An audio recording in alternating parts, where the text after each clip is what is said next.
Next question number 18। आई देखिए क्या कहता है।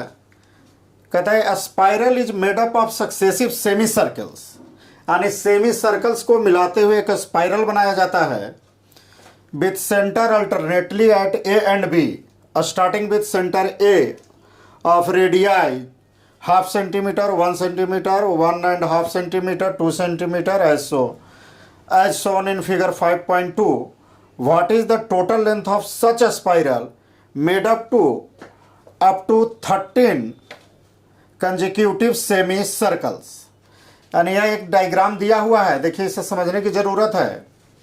आइए पहले हम डायग्राम को समझते हैं क्या कह रहा है। कह रहा है एक स्पाइरल बनाना है। सपोज यह हम एक लाइन ले लेते हैं और इस पर एक पॉइंट लेते हैं ए। अब देखिए इस ए पॉइंट को सेंटर मानते हुए एक सेमी सर्कल ड्रा करना है। तो इस पॉइंट को अगर हम सेंटर मानते हुए एक सेमी सर्कल ड्रा करें तो यह एक हमारा सपोज सेमी सर्कल है। इस तरह से अगर हम सेमी सर्कल ड्रा करें तो यह बी पॉइंट बनेगा और इसके लिए जो रेडियस होगा यह हम मान लेते हैं R1 और यह जो आर्क बना सेमी सर्कल की लंबाई इसको मान लेते हैं L1। आइए इसे रफ में डाटा पहले नोट करते हैं। क्या रफ में डाटा बना हमारा। अगर देखिए यह है सेंटर ए है तो रेडियस हमारा क्या है, पहला रेडियस R1 है और जो सेमी सर्कल है, सेमी सर्कल जो आर्क बन रहा है उसका लेंथ क्या है L1। भाई इस डाटा को यहां से हटाते हैं क्योंकि इधर डायग्राम हमें बनाना है। इसे यहां लिखते हैं सेंटर ए है तो हमारा रेडियस R1 है और लेंथ जो है वह सेमी सर्कल का क्या है L1 है। सेकंड टाइम में क्या करना है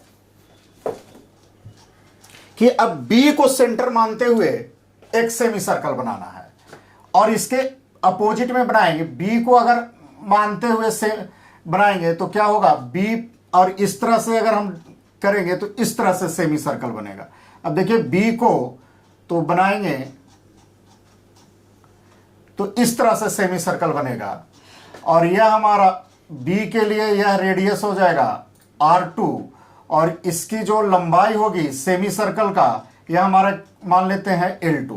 यानी जब B को सेंटर मानते हैं तो रेडियस R2 और सेमी सर्कल का लेंथ L2। इसी तरह से अल्टरनेटली क्या करना है, हमें फिर से A को सेंटर मानना है और सेमी सर्कल बनाना। तो A को सेंटर जब मानेंगे और इस पॉइंट से अगर हम सेमी सर्कल ड्रा करेंगे तो इस तरह से आएगा। अब यहां के लिए इसके लिए फिर से हमारा क्या बन गया, A सेंटर बन गया। तो जब A सेंटर बना तो हमारे लिए रेडियस यहां से क्या बना, यह रेडियस बन गया R3 और यह सेमी सर्कल का लेंथ क्या बन गया L3। इसी तरह से अगेन यदि हम अब B को सेंटर मानते हैं तो B को सेंटर मानते हुए सेमी सर्कल खींचना होगा तो B और इस तरह से खींचेंगे जो आगे की ओर कंटिन्यू होगा।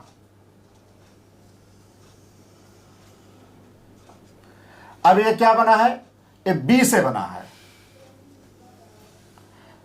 तो B जब सेंटर लिए B तो फिर क्या बना R4 और यह क्या हो गया L4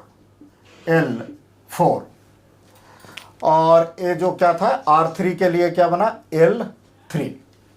और इसी तरह से यह जो है चलता रहा है और यह कहां तक चल रहा है, यह चल रहा है 13th semi circle. Total semi circle कितने बनाने हैं, यानी हमें जो लास्ट में रेडियस मिलेगा L13 मिलेगा और सेमी सर्कल का लेंथ जो मिलेगा L13 मिलेगा। तो अब यह एक स्पाइरल के फॉर्म में बन गया। अब इसे अगर हम हटा दें, सारी चीज को देखें, तो यह इस तरह से बन रहा है, एक डायग्राम बन रहा है जिसमें कि कुछ सेमी सर्कल्स हैं। अब इसी टोटल सेमी सर्कल के 1 2 3 4 इस तरह से 13 सेमी सर्कल जो बने, तो इस तरह से इस सभी का लेंथ हमें से पूछा जा रहा है कि कंबाइंड लेंथ क्या होगा। तो ये डायग्राम समझ में आ गया है। अब इसे हम नोट डाउन करते हैं। अब क्या करते हैं, मान लेते हैं let the length of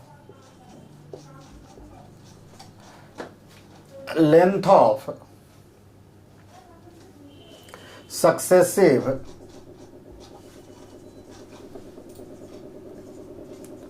semi circles from inside to outside। अंदर से सेमी सर्कल, इनसाइड से बाहर की ओर मानते चलते हैं। जो है क्या है, माना लेंथ ऑफ सेमी सर्कल्स हमने क्या माना, L1 L2 L3 L4, L1 L2 L3 and so on. ये कहां तक जाएगा, L13 तक जाएगा। विथ जिसका सेंटर क्या है, विथ सेंटर। अब देखिए सेंटर क्या हो रहा है, अल्टरनेट हो रहा है। पहले सेमी सर्कल के लिए, दूसरे के लिए B, तीसरे के लिए फिर A, चौथे के लिए फिर B। यानी सेंटर्स जो होंगे A, centre A, B, once again A, फिर once again B and so on alternative manner में। विथ, और जिसके लिए रेडियस क्या है, विथ रेडियस क्या है, R1 R2 R3, R1 R2 R3 and so on respectively. यह डाटा था। अब इस डाटा को हमने मैथमेटिकल फॉर्म में लिख लिया है, जो रफ डाटा था। अब इस पर चलते हैं। आइए देखिए क्या करते हैं। अगर हम लेंथ आ गया, ये हमारा सेंटर आ गया, यह रेडियस आ गया, तो सेमी सर्कल के फॉर्मूला के अनुसार हम लेंथ ऑफ सेमी सर्कल क्या लिख सकते हैं, इसलिए length of first semi circle. तो फर्स्ट सेमी सर्कल के लिए लेंथ क्या है, फर्स्ट सेमी सर्कल का लेंथ को क्या से डिनोट किए हैं हम यहां, L1 से। यानी that is L1 equal to हम लिख सकते हैं, क्या होगा, ऐसे फॉर्मूला क्या होता है, अगर इसका हम सरकमफेरेंस करेंगे तो 2 पाई r, और जब आधा सेमी सर्कल निकालना होगा तो 2 से डिवाइड करेंगे, यानी पाई r। यानी फॉर्मूला हो गया पाई r मीन्स रेडियस। तो रेडियस पहले के लिए हमने रेडियस क्या माना है, R1, यानी पाई R1।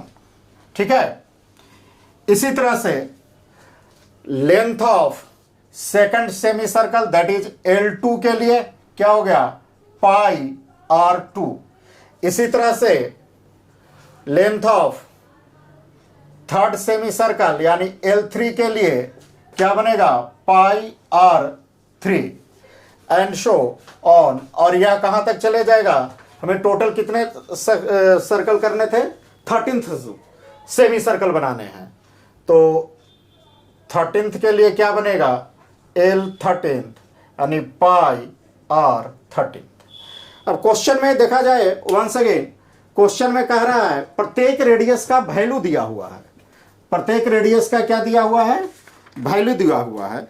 आइए देखिए, पहले रेडियस का वैल्यू है, जो पहला रेडियस है यानी R1, इसके लिए वैल्यू है 0.5 सेंटीमीटर। दूसरे के लिए है 1 सेंटीमीटर, तीसरे के लिए है 1.5 सेंटीमीटर, यानी 0.5 सेंटीमीटर बढ़ता हुआ जा रहा है। तो अब इस वैल्यू को यदि हम यहां पुट कर देते हैं तो क्या हो जाएगा, पाई इंटू 0.5 यानी 0.5 पाई। उसी तरह से दूसरे का निकालेंगे तो पाई मल्टीप्लाई 1 यानी पाई। तीसरे के लिए क्या होगा, पाई मल्टीप्लाई 1.5 यानी 1.5 पाई। इसी तरह से यदि हम 13th के लिए निकालेंगे तो क्या होगा, पाई मल्टीप्लाई, चूंकि हाफ आ रहा है यानी 6.5 यानी 6.5 पाई, यह हमारा लेंथ आ गया। अब इस तरह से जो नंबर प्राप्त हुआ है इसको हम सीरीज के रूप में लिखने की कोशिश करते हैं, यानी लिस्ट ऑफ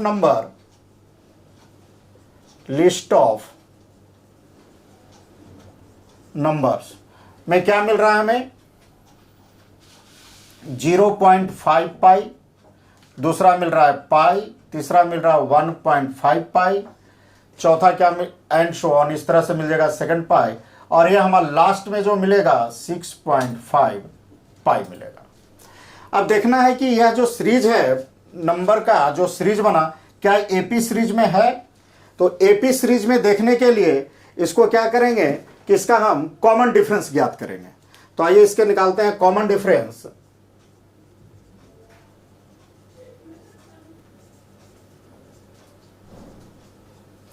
कॉमन डिफरेंस क्या हो गया, तो सक्सेसिव टर्मों का डिफरेंस यानी सेकंड टर्म पाई माइनस 0.5 पाई, या हम third term 1.5 pi minus pi second term, यानी हर हाल में देख रहे हैं कि 0.5 पाई आ रहा है, इसका डिफरेंस आ रहा है, 0.5 पाई डिफरेंस आ रहा है। इसका मतलब क्या है कि यह फिक्स है यानी सेम है। तो हम कह सकते हैं कि यह जो सीरीज है क्या है, सीरीज एपी में है। Hence list of numbers